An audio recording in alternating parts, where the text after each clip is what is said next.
Welcome to Prolific Classes. I am Himanshi Das और आज हम स्टार्ट करेंगे एक नया topic that is human respiratory system from the chapter life processes class 10। तो आज का टॉपिक स्टार्ट करने से पहले मैं ये बता दूं कि इससे पहले nutrition in human beings that is the human digestive system के ऊपर मैं ऑलरेडी एक बहुत अच्छी वीडियो अपने चैनल पर अपलोड कर चुकी हूँ। तो जिसने भी वो नहीं देखी है, डिस्क्रिप्शन बॉक्स के अंदर उसका लिंक शेयर होगा, तो वो वीडियो भी जरूर देखना।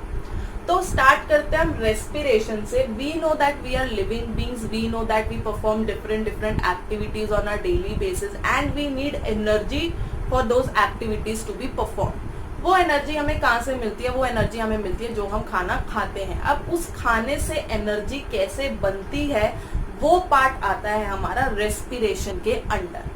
पर अगर मैं एक नॉर्मल चाइल्ड से बात करूं, छोटे बच्चे से, तो उसको बोलूं कि रेस्पिरेशन क्या होता है, तो वो हिंदी में बताता है कि सांस लेने को बोलते हैं या छोड़ने को बोलते हैं रेस्पिरेशन।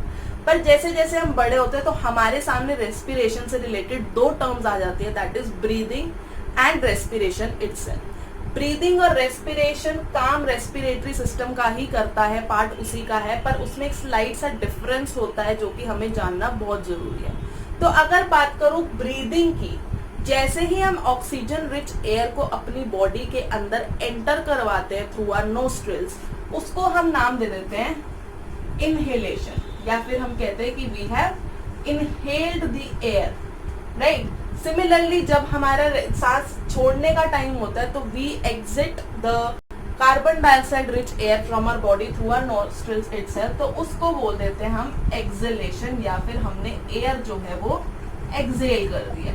नाउ जब भी एक इनहेलेशन सांस लेना और एक एक्सहेलेशन सांस छोड़ना साथ में होते हैं, जब एक इनहेलेशन और एक एक्सहेलेशन होता है तो हम कहते हैं कि हमने एक ब्रेथ ली है, हमने एक सांस ली है, right. Now breathing is only and only till this thing कि हमने ऑक्सीजन इनहेल करी और कार्बन डाइऑक्साइड को रिलीज कर दिया, right. Breathing is a process by which air rich in oxygen is taken inside the body and air rich in carbon dioxide is expelled from the body. This and only this is the process of breathing and nothing else. पर अब वो जो oxygen rich air जो हमारी body के अंदर enter हुई थी उसके साथ एग्जैक्टली क्या हुआ और उससे फूड से एनर्जी कैसे बनी, वो प्रोसेस कहलाता है हमारा respiration. Process by which energy is released from food in our body is called respiration with the help of oxygen for sure. तो oxygen included है, that means we perform the aerobic kind of respiration, am I right? Anaerobic भी करते हैं हम कभी कभी, but वो चीज होती है सिर्फ फिजिकल एक्टिविटीज के टाइम पे। तो नेचुरली नॉर्मली जो होती है हमारी एरोबिक रेस्पिरेशन जो होती है ह्यूमन बींग्स के अंदर शो हो रही होती है। तो जैसे एक ऑक्सीजन रिच एयर हमारी बॉडी के अंदर हम इनहेल करते हैं तो वो हमारे नेसल पैसेज और विंड पाइप के थ्रू जो होती है वो लंग्स के अंदर एंटर कर जाती है। अब एग्जैक्टली क्या होता है, let's suppose this is my lungs और ये सराउंडेड होते हैं हमारी रिब केज से, राइट। तो ये लंग नंबर 1 है, ये 2 है और ये है हमारी रिब केज, फाइन।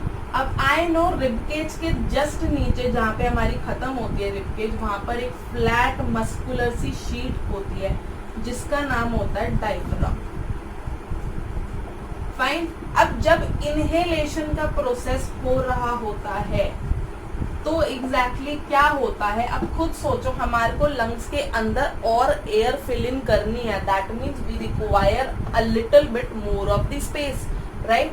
तो वो स्पेस प्रोवाइड करने के लिए क्या होता है, जो हमारा रिब केज होता है वो थोड़ा सा अपवर्ड्स और आउटवर्ड्स मूव करता है ताकि जो है लंग्स को हमारी जो है थोड़ी सी ज्यादा एक्स्ट्रा स्पेस मिल सके।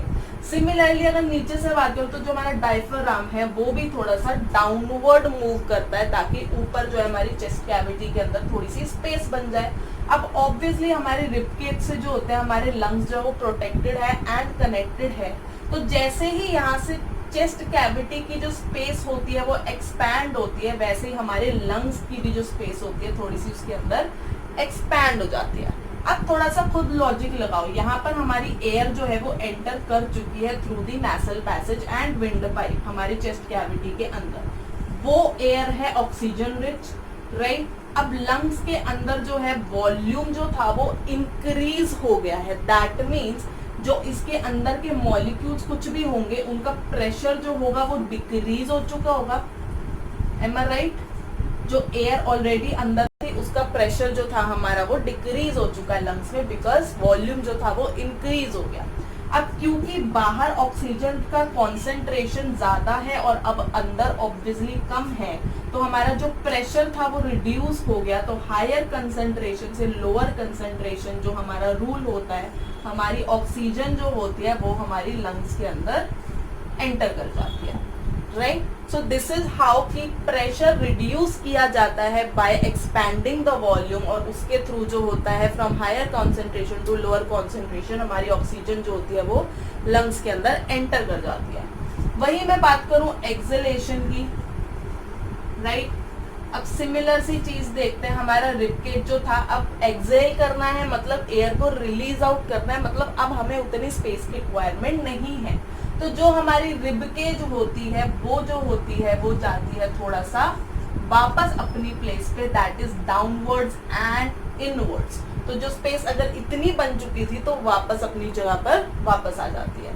एंड सिमिलरली क्योंकि मेरा डायफ्राम जो था वो डाउनवर्ड्स गया था, तो एक्सहेलेशन के टाइम पर जो है हमारी डायफ्राम अपवर्ड्स मूव करती है ताकि वो अपनी नॉर्मल मेन पोजीशन के ऊपर आ जाए। अब अगेन वही चीज है, नाउ सपोज यहाँ पर ऑक्सीजन जो ऑलरेडी एंटर हो चुका था वो यहाँ से बाकी बॉडी पार्ट्स पे चला जाता है, तो वो चीज मैं रेस्पिरेशन में समझाऊंगी। तो अब समझो यहाँ पर जैसे ही रेस्पिरेशन का प्रोसेस हो गया तो अब लंग्स के अंदर जो है मेरा कार्बन डाइऑक्साइड बहुत ज्यादा बढ़ चुका है, फाइन। तो कार्बन डाइऑक्साइड अगेन अब क्योंकि हमारी रिबकेज और डायफ्राम जो था वो अपनी प्लेस पर आ चुका है, दैट मीन लंग्स का जो प्रेशर था वो इंक्रीज हो चुका है। नाउ कार्बन डाइऑक्साइड लंग्स के अंदर जो हमारी ज्यादा है, तो हायर कॉन्सेंट्रेशन से अगर मैं बाहर की बात करूं तो कार्बन डाइऑक्साइड कम है, दैट इज लोअर कॉन्सेंट्रेशन है। तो जो हमारी कार्बन डाइऑक्साइड होती है वो रिलीज आउट हो जाती है हमारी चेस्ट कैविटी, दैट इज जो कनेक्टेड होती है हमारी विंड पाइप से। तो अगेन उस विंड पाइप के थ्रू, अगेन नोस्ट्रिल्स के थ्रू हम लोग वो कार्बन डाइऑक्साइड रिच एयर को एक्सहेल आउट कर देते हैं, फाइन। तो this was the breathing mechanism कि इनहेलेशन में क्या होता है और एक्सहेलेशन में क्या होता है। बस दिमाग में रखो, इनहेलेशन में एयर फिल इन करनी है, दैट मीन लंग्स में जरूरत ज्यादा जगह की जरूरत है, मतलब मुझे रिबकेज को जो है थोड़ा सा फैलाना पड़ेगा। रिबकेज फैलेगा तो डायफ्राम को भी नीचे की तरफ जाना पड़ेगा, फैलने के लिए जो रिबकेज था वो थोड़ा सा अपवर्ड्स और आउटवर्ड्स मूव करा। अब जैसे एक्सहेलेशन मतलब मुझे जो एयर थी उसको बाहर निकालना है, दैट मीन्स मुझे अब उतनी स्पेस की रिक्वायरमेंट नहीं है, तो जो भी हमारा रिबकेज पहले अपवर्ड्स और आउटवर्ड्स गया था, तो अब मेरा रिबकेज डाउनवर्ड्स और इनवर्ड्स आ गया। एंड सिमिलरली डायफ्राम क्योंकि इनहेलेशन के प्रोसेस में डाउनवर्ड्स गया था जगह प्रोवाइड करने के लिए, तो अब वो अपवर्ड्स वापस अपनी जगह पर आ गया है, राइट? तो ये चीज आपको समझनी है। बस एक पॉइंट ध्यान में रखना, ऐसा बिल्कुल नहीं होता कि हमारी बॉडी सिर्फ और सिर्फ ऑक्सीजन ही इनहेल करती है। जब भी हम इनहेल करते हैं वो एयर इनहेल करते हैं, उसके अंदर सारी गैसेस होती है, be it nitrogen, be it carbon dioxide, सब कुछ, बट ऑब्वियसली उसमें ज्यादा ऑक्सीजन होती है, प्लस हमारी बॉडी जो है उस ऑक्सीजन को ही यूज करती है। वही मैं बात करूं जब हम एक्सहेल आउट करते हैं, सिमिलरली जो नाइट्रोजन मेरी बॉडी के अंदर गया होगा तो वो नाइट्रोजन भी एक्सहेल आउट होता है, कार्बन डाइऑक्साइड तो एक्सहेल आउट होता ही होता है, प्लस वाटर वेपर्स भी एक्सहेल आउट होते हैं। तो एक्सहेलेशन के टाइम पर ये चीज फैक्ट देखी गई है कि इनहेलेशन में हम वाटर वेपर्स होते हैं पर कम होते हैं, but as compare to exhalation के अंदर जो हमारे वाटर वेपर्स होते हैं वो ज्यादा होते हैं, बट ऑब्वियसली कार्बन डाइऑक्साइड और भी ज्यादा होती है, इसलिए हम उसको बोलते हैं कार्बन डाइऑक्साइड रिच एयर। बात करें ह्यूमन रेस्पिरेटरी सिस्टम की, तो उसके अंदर 6 ऑर्गन्स इंक्लूडेड होते हैं। The first is nose, second is nasal passage, third is trachea, fourth one is bronchi, next is lungs, and the last one is obviously diaphragm. अब जैसा हमें पता है नोज हमें पता है, नेसल पैसेज हमें पता है, ट्रैकिया को हम प्यार से विंड पाइप भी कहते हैं। जो हमारी विंड पाइप होती है बेसिकली वो आगे जाके 2 मोटे मोटे ट्यूबुलर स्ट्रक्चर के अंदर डिवाइड हो जाती है, जिसको हम नाम देते हैं ब्रोंकस एज सिंगुलर, एंड 2 होती है तो इसलिए ब्रोंकाई, राइट? ब्रोंकाई जो होती है हमारी अटैच्ड होती है लंग्स से, एंड लंग्स के नीचे लंग्स और स्टमक को जो शीट जो है वो सेपरेट करती है, उसका नाम होता है डायफ्राम। अब देखते हैं एग्जैक्टली रेस्पिरेशन होती कैसे हमारी बॉडी के अंदर। तो जैसे हमने ऑक्सीजन रिच एयर जो है वो इनहेल करी थ्रू नोस्ट्रिल्स, तो वो पास करी हमारी नेसल पैसेज के अंदर, जिसके अंदर होते हैं hair like structure plus mucus. अब इनका बेसिकली काम क्या होता है, जो हमने एयर इनहेल करी अगर उसके अंदर कुछ डस्ट पार्टिकल्स है या फिर इम्प्योरिटीज है, तो वो जो होती है वो म्यूकस और हेयर की मदद से जो होती है वो वहीं के वहीं ट्रैप हो जाती है, और हमारी प्योर एयर जो होती है हमारी बॉडी के अंदर वो एंटर करती है, राइट।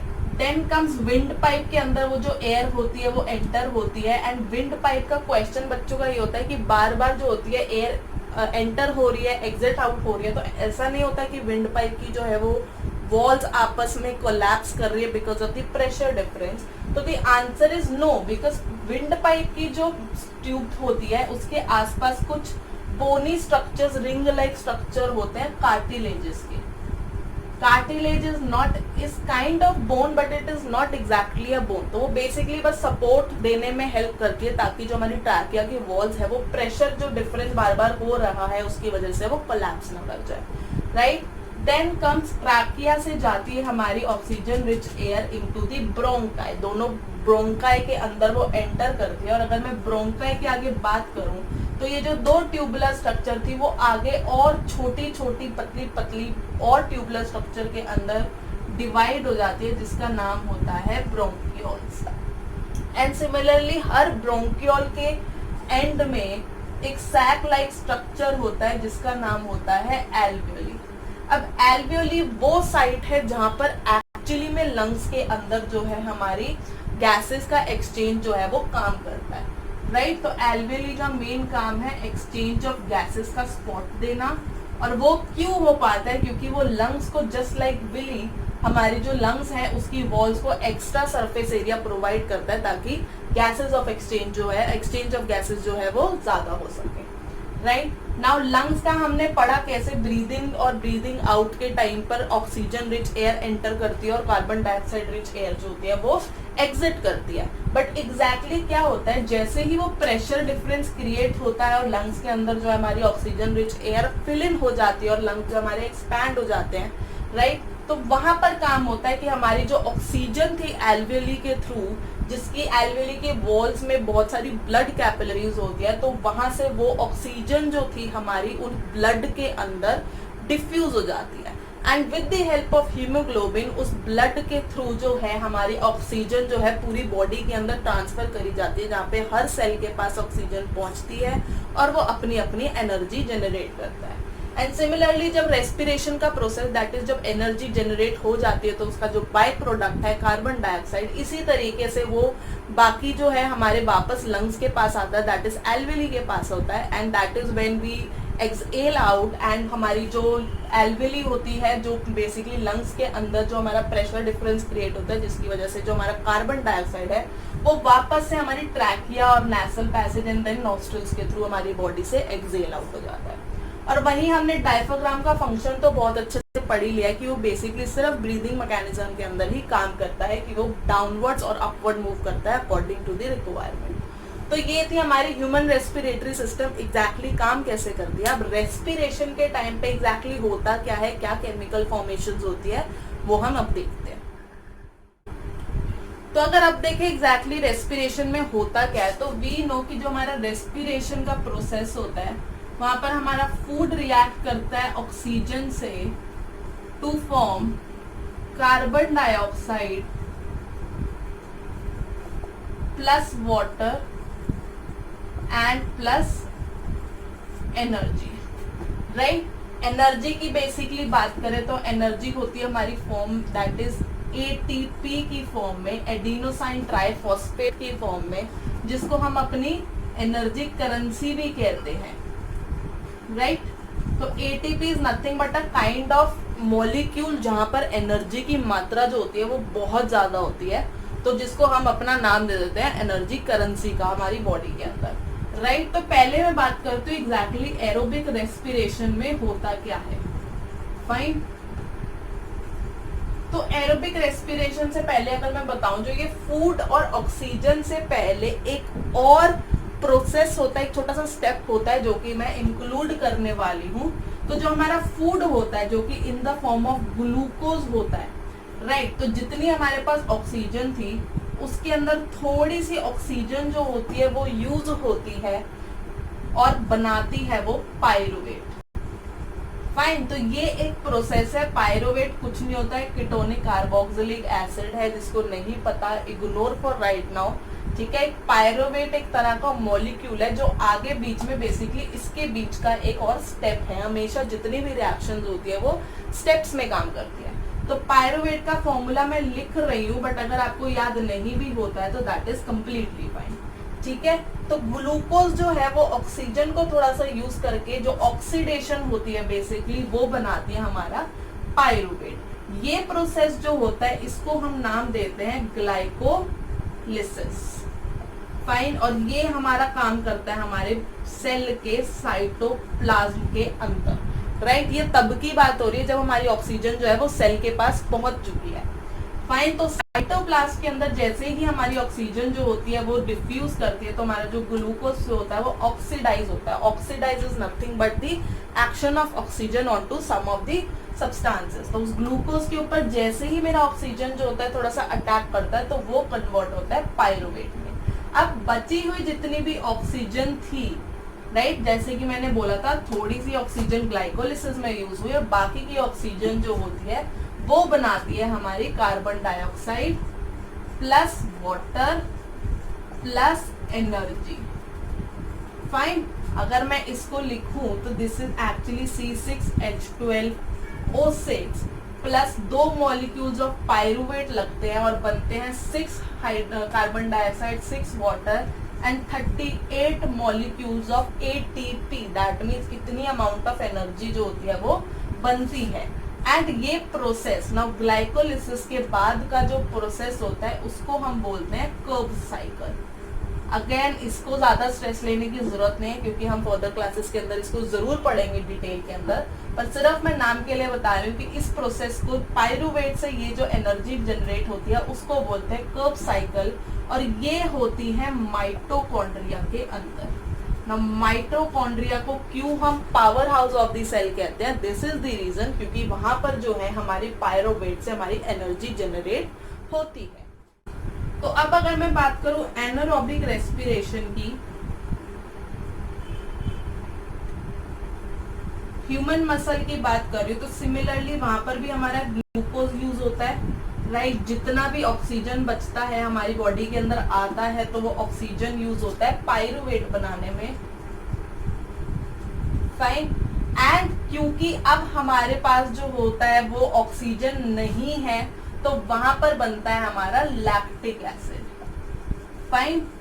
प्लस हमारा जो होती है वो थोड़ी सी एनर्जी बनती है, दैट इज 2 ATP। ये बात हो रही है मसल सेल के अंदर जब हमारा ऑक्सीजन जो होता है वो प्रेजेंट नहीं होता, फाइन। तो 2 मॉलिक्यूल्स ऑफ लैक्टिक एसिड बनते हैं और 2 मॉलिक्यूल्स ऑफ ATP बनते हैं। क्योंकि मैं रेस्पिरेशन इन ह्यूमंस की बात कर रही थी इसलिए मैंने ये वाली बताई है, बट इन केस अगर आप नॉर्मल एनारोबिक रेस्पिरेशन की बात करो तो दिस प्रोसेस इज सेम। यहाँ पर ईस्ट काम करती है और वहां पे बनता है हमारा इथेनॉल और कार्बन डाइऑक्साइड। तो यहाँ पर मेरा रेस्पिरेशन का टॉपिक बेसिकली खत्म हो चुका है, बस थोड़ा सा एक आधा छोटा सा टॉपिक बचा है, दैट इज ब्रीदिंग रेट। अब ब्रीदिंग रेट एग्जैक्टली क्या होता है, 1 मिनट के अंदर एक नॉर्मल ह्यूमन बीइंग रेस्ट पर कितना ब्रीथ कर रहा है, कितने टाइम्स ब्रीथ कर रहा है। And I know that breathing means 1 inhalation and 1 exhalation. तो कितनी बार एग्जैक्टली इंसान सांस ले रहा और छोड़ रहा है, that is the breathing rate, जो कि नॉर्मली रेस्ट पर अगर एक इंसान है तो वो नॉर्मली 16 to 20 टाइम्स जो होता है उसका ब्रीदिंग रेट चल रहा होता है। दूसरी चीज होती है कि कार्बन मोनोऑक्साइड एक बहुत पॉइजनस गैस मानी जाती है, तो वो एग्जैक्टली हमारी बॉडी के अंदर क्या करती है। तो कार्बन मोनोऑक्साइड एक पॉइजनस गैस है जिसका फॉर्मूला होता है CO, सिर्फ carbon monoxide, mono mean single oxygen, right. ना कार्बन मोनोऑक्साइड क्या होती है, जो हमारी हीमोग्लोबिन होती है बेसिकली उसकी एक अपनी प्रॉपर्टी है कि वो ऑक्सीजन से ज्यादा जो है वो कार्बन मोनोऑक्साइड से प्यार करती है, राइट। तो जो हमारी हीमोग्लोबिन होती है, वी नो कि नॉर्मली वो जो ऑक्सीजन को सप्लाई करती है पूरी बॉडी के अंदर, बट जैसे ही उसको कार्बन मोनोऑक्साइड का ऑप्शन मिलता है तो वो ऑक्सीजन को साइड कर देती है और कार्बन मोनोऑक्साइड को लेकर हमारी पूरी बॉडी के अंदर फैलाना स्टार्ट कर देती है। जस्ट लाइक ट्रेन थी, ट्रेन के अंदर अब अगर कार्बन मोनोऑक्साइड बैठ गया तो अब ऑक्सीजन के लिए जगह नहीं बची, तो थोड़ी बहुत जितनी भी ऑक्सीजन होती है वो धीरे धीरे खत्म होती चली जाती है हमारी बॉडी के अंदर, और कार्बन मोनोऑक्साइड होती है वो बहुत बुरी तरीके से स्प्रेड होती है एंड डायरेक्टली हमारे ब्रेन पे अटैक करती है, जिससे कि है इंसान मर भी सकता है। तो this was it for today's video. यहाँ पर रेस्पिरेटरी सिस्टम के आई होप आपके सारे कॉन्सेप्ट जो है वो क्लियर हो चुके हैं। तो अगर आपको वीडियो पसंद आई है तो लाइक जरूर करना वीडियो को, एंड अगर अभी भी कुछ डाउट्स है रिलेटेड टू एनीथिंग, चाहे एनसीईआरटी के क्वेश्चंस है, तो वो आप मुझसे कमेंट सेक्शन के अंदर आराम से पूछ सकते हो। एंड इसके बाद और ढेर सारे इस टॉपिक को लेकर, इस चैप्टर के बेसिकली सारे टॉपिक जो है वो धीरे धीरे अपलोड होंगे, तो उनको देखने के लिए मेक श्योर आप चैनल को सब्सक्राइब करें और बेल आइकन को हिट करें, और जितना हो सके अपने फ्रेंड्स में ये वीडियोस जो है वो शेयर करें। Till then bye.